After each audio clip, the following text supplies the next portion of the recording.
Formal nang itinurn over ng gobyerno sa consortium ni bilyonaryo Sabin Aboitiz ang isa sa pinakamalalaking hydroelectric power plant sa bansa. Ang detalye sa agenda report ni Paulo Barcelon.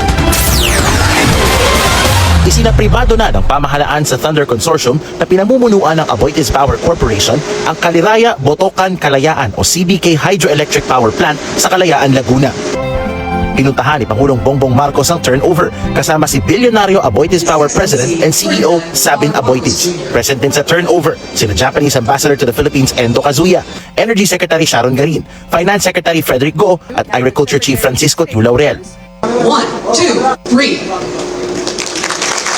Ayon kay PBBM, kritikal ang turnover na ito dahil mapapalakas nito ang renewable energy sources ng bansa na layong mabawasan ang dependence ng Pilipinas sa fossil fuels gaya ng langis at coal.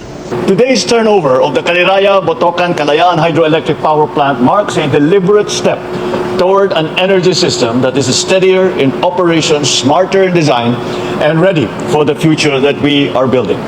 A future where Filipinos can count on electricity that keeps pace with their needs and works without disruption.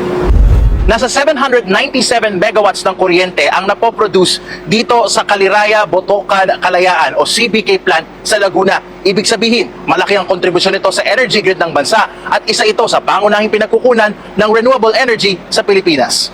Ang importance ito, mako-continue to, and then it will, kasi alam niyo po, pag marami po tayong solar na papasok, kailangan natin itong mga pump storage na tinatawag natin. Ito, babato po sa atin kung tulad ngayon, walang araw, kailangan gumana to.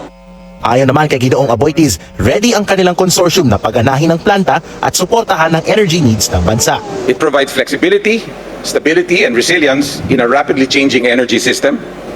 It allows us to manage peaks in demand, support reserves, and integrate more renewable energy into the grid without compromising reliability. Nakipagtulungan ng Aboitiz Renewables sa Japanese firms na Sumitomo Corporation at J-Power para manalo sa bidding process na isinagawa ng Power Sector Assets and Liabilities Management Corporation o PSALM para sa privatization ng CBK noong July 2025. Ang Aboitiz Power ay isa sa pinakamalalaking producer ng kuryente sa bansa at isa rin sa mga pangunahing producers ng renewable energy, kabilang ang mga hydroelectric, geothermal at solar power plants.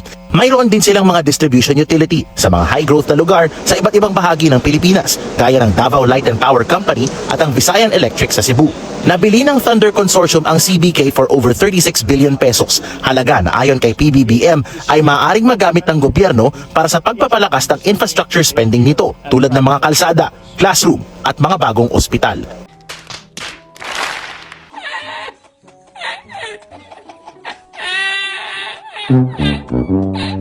Yun.